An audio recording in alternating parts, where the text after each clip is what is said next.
Hi hello welcome back to my YouTube channel the kettle stories. So ఈరోజైతే నేను నా ఈ చిన్ని కెటిల్ యూస్ చేసుకుని మటన్ ఫ్రై ప్రిపేర్ చేసుకున్నాను. కెటిల్ అంటుంది, మటన్ ఫ్రై అంటుంది, ఏంటా అని అనుకుంటున్నారా? లేదండి, కెటిల్లో కూడా మటన్ ఫ్రై చాలా అద్భుతంగా వస్తుంది. చాలా టేస్ట్ అయితే మాత్రం చాలా చాలా బాగా వచ్చింది. నేను ఈ కెటిల్లో మటన్ ఫ్రై అనే కాదు, చికెన్ ఫ్రై, ఫిష్ ఫ్రై, అలానే సమ్ డిఫరెంట్ టైప్ ఆఫ్ వెజ్జెస్తో కొన్ని టైప్స్ ఆఫ్ ఫ్రైస్ కూడా చేశాను. అన్నీ చాలా బాగా టేస్టీగా కుదిరాయండి. కోర్స్ మనం చూస్ చేసుకునే పాత్ర బట్టి మన టేస్ట్ కూడా ఉంటుంది. కానీ అన్ని సమయాల్లో మనకి అన్నీ అందుబాటులో ఉండాలని లేదు కదండి. ఉన్న దానితోనే మనకి ఏది కావాలో అది చేసుకోవాలి. ఇది కర్రీ అనే కాదు, లైఫ్లో కూడా ఇది అప్లికబుల్ అవుతుంది. సో ప్రాసెస్ చూసేద్దామా? సో ప్రాసెస్కి వెళ్తే నేను ఆనియన్స్ చూసారు కదండి, ఇలా నేను చిన్న చిన్న ముక్కలుగా కట్ చేసి పెట్టుకున్నాను. నేను ఆనియన్ చాలా చిన్న ముక్కలుగా కట్ చేశానండి, ఎందుకంటే మనం ఫ్రై చేసుకుంటున్నాం కాబట్టి. ఇలానే చిన్నగా కట్ చేస్తే అవి బాగా కుక్ అవుతాయి, బాగా ఫ్రై అవుతాయి అన్నమాట. అండ్ చూపిస్తున్న విధంగా పచ్చిమిర్చి నేను బాగా పండినవి తీసుకున్నానండి. ఇవైతే కొంచెం టేస్ట్ని ఇంకొంచెం ఎన్హాన్స్ చేస్తాయని. అలానే సరిపడినంత అల్లం వెల్లుల్లి పేస్ట్, అలానే ఎండుమిర్చి వెల్లుల్లి. సో నేనైతే ఎండుమిర్చి వెల్లుల్లి చాలా కీ రోల్ ప్లే చేస్తుందని చెప్తాను నా ఈ రెసిపీలో. మీరే చూస్తారు కదా ప్రాసెస్ అంతా. సో అలానే ఇంకా హోల్ గరం మసాలా స్పైసెస్ అవి దంచడానికేనండి ఈ చిన్ని రోలు రోకలి.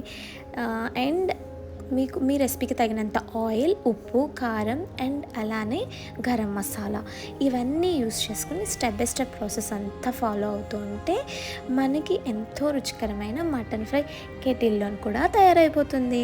సో చెప్పాను కదండి ఆల్రెడీ, అన్ని సమయాల్లో మనకి అన్నీ అందుబాటులో ఉండవని. సో ఉన్న వాటితోనే అడ్జస్ట్ అయిపోవాలి. మనకి అన్నీ కావాలి అనుకుంటే మన దగ్గర ఏ ఉన్నాయో వాటితోనే యూస్ చేసుకొని మంచి అవుట్పుట్ అనేది తెచ్చుకోవడానికి చేసుకోవాలి. ఓకే, సో నేను అందుకే ఈ ప్రాసెస్కి నేను ఎగ్ బాయిలర్ యూస్ చేసుకున్నాను. జనరల్లీ కుక్కర్లో మనం మటన్ వేస్తేనే చాలాసేపు మనం బాయిల్ చేసి ఉంచాలి. సో అందుకని చెప్పి కెటిల్లో కూడా బాయిల్ అవుతుంది, బట్ అంత యాక్యురేట్గా ఉండదు.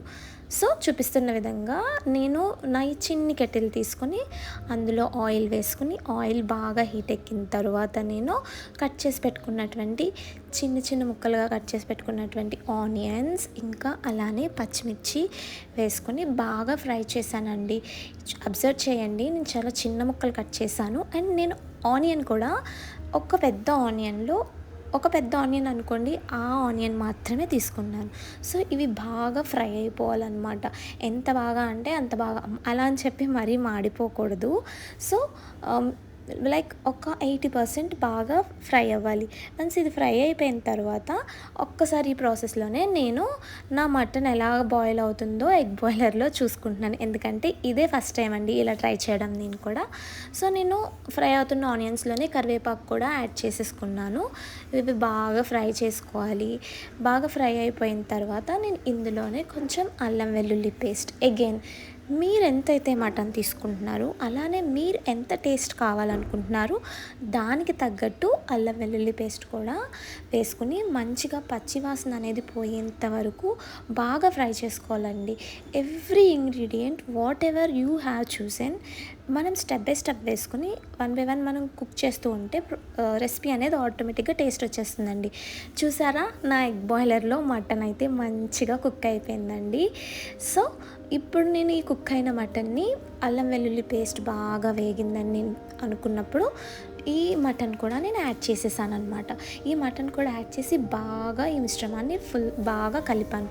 ఇలా కలపడం వల్ల ఏమవుతుందంటే ఈ మటన్కి ఈ వేగిన ఆనియన్, పచ్చిమిర్చి ఫ్లేవర్ అండ్ అలానే అల్లం వెల్లుల్లి పేస్ట్, ఈ కరివేపాకు ఆరోమా అంతా ఈ మటన్కి పడుతుంది. మీరు ఈ ప్రాసెస్ చేస్తున్నప్పుడు వస్తున్న స్మెల్లే మనకి చెప్పేస్తుంది అనమాట మన రెసిపీ ఎలా ఉంటుందో అనేది.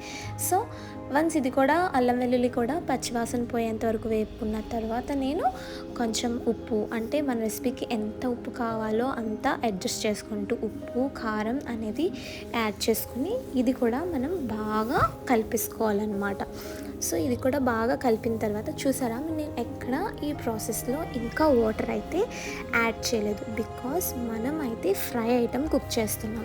సో ఫస్ట్ ఇలా మనం ఫ్రై ఐటమ్ కుక్ చేస్తున్నప్పుడు వాటర్ యాడ్ చేయకుండా ఫస్ట్ ఇలా ఉప్పు కారాలు అలానే చూపించిన విధంగా గరం మసాలా ఇలా యాడ్ చేస్తే కొంచెం కొంచెంగా మాయిశ్చర్ అనేది వస్తుందన్నమాట. ఆ మాయిశ్చర్కి ఇది కుక్ అవుతూ ఉంటుందన్నమాట మన రెసిపీ అనేది. సో గరం మసాలా కూడా నేను యాడ్ చేసేసుకుని అది కూడా బాగా కలుపుకొని ఒక 1-2 మినిట్స్ బాగా కలుపుకొని కొద్దిసేపు అయితే నేను అలా ఉంచేసానండి. అలా ఉంచేసిన తర్వాత కొద్దిసేపటికి ఈ మసాలా అంతా మటన్కి బాగా పడుతుంది. సో ఇప్పుడు ఈ స్టేజ్లో మనం సరిపడినంత వాటర్ అయితే యాడ్ చేసుకోవాలన్నమాట. నేనైతే ఆల్రెడీ మటన్ని బాయిలింగ్లో పెట్టాను కాబట్టి నాకు ఎంత వాటర్ కావాలో నేను చూస్ చేసుకున్నాను. సో నాకు ఒక చిన్న గ్లాస్ ఆఫ్ వాటర్ అయితే చాలు అనుకున్నాను. చిన్న గ్లాస్ ఆఫ్ వాటర్ ఎందుకు అంటే ఆల్రెడీ బాయిల్ చేసుకున్నాను అండ్ మోర్ ఓవర్ మనం చేసుకునేది ఫ్రై ఐటమ్ కాబట్టి అంత వాటర్ ఎక్కువ యాడ్ చేయకూడదు. ఎక్కువ వాటర్ యాడ్ చేస్తే మళ్ళీ ఏమవుతుందంటే మనం వేసుకున్న ఉప్పు కారాలు అవన్నీ టేస్ట్ అనేది తగ్గిపోతుంది అనమాట. అందుకని మనకి ఎంత వాటర్ కావాలో మన రెసిపీకి తగ్గట్టు చూస్ చేసుకుని వేసుకోవాలి. సో నేను ముందుగా చెప్పినట్టుగా అల్లం వెల్లుల్లి ఈ చిన్ని రోల్లో వేసుకొని దంచి పెట్టుకున్నానండి. సో మీరు అనుకోవచ్చు మిక్సీ యూజ్ చేయొచ్చు కదా అని. లేదండి, నేను చెప్పాను కదా ద కీ ఇంగ్రీడియంట్ ఈజ్ అల్లం వెల్లుల్లి అని. సో మిక్సీలో వేసేస్తే ఇవి బాగా క్రష్ అయిపోతాయి అన్నమాట. సో నాకు అలా వద్దు, లైక్ ఇది మీడియంలో అంటే నలిగినట్టుగా ఉండాలి. అప్పుడు ఇది మనకి తింటున్నప్పుడు నోటికి తగులుతూ ఉంటే చాలా టేస్టీగా ఉంటుందన్నమాట. అందుకే ఇలా నేను కచ్చపచ్చగా దంచుకుని నేను వాటర్ వేసుకున్న తర్వాత వాటర్ కూడా బాగా ఇంకిపోతుంది అన్న స్టేజ్లోనే నేను ఈ దంచి పెట్టుకున్న అల్లం వెల్లుల్లి సారీ అండి ఎండుమిర్చి అండ్ వెల్లుల్లి యాడ్ చేశాను. అలానే నేను హోల్ గరం మసాలా లైక్ ధనియాలు, జీలకర్ర, చెక్క, ఇంకా యాలకులు ఇవి కూడా నేను తీసుకున్నాను కదా, ఇవి కూడా నేను ఆ చిన్న రోకల్లోనే అది కూడా మీరు అబ్జర్వ్ చేస్తే నేనంత ఫైన్ పౌడర్గా నేను క్రష్ చేయలేదండి, జస్ట్ కచ్చపచ్చగా దంచుకుని వేసేసాను. ఇలా వేయడం వల్ల మనకి మంచి ఆరోమా ఉంటుంది. యాజ్ యూజువల్ చెప్పినట్టుగానే కరివేపాకు చాలా అంటే చాలా టేస్ట్ని ఎన్హాన్స్ చేస్తుందండి. ముఖ్యంగా ఈ ఫ్రై ఐటమ్స్లో మనం ఎక్కువ కరివేపాకు అండ్ అలానే పచ్చిమిర్చి కూడా మనం బాగా యాడ్ చేస్తే, ఇప్పుడు నేను ఈ రెసిపీలో పచ్చిమిర్చి యాడ్ చేయలేదనుకోండి, కానీ కరివేపాకు పచ్చిమిర్చి కూడా మనం ఎంత ఎక్కువ వేసుకుంటే అంత మంచి టేస్ట్ వస్తుందండి. సో కరివేపాకు వేసేసి బాగా మిక్స్ చేశాను. మీరు కరివేపాకు వేసే ప్రాసెస్లోనే మీకు అర్థమైపోతుంది మీ రెసిపీ ఎంత టేస్టీగా వస్తుందో అనేది.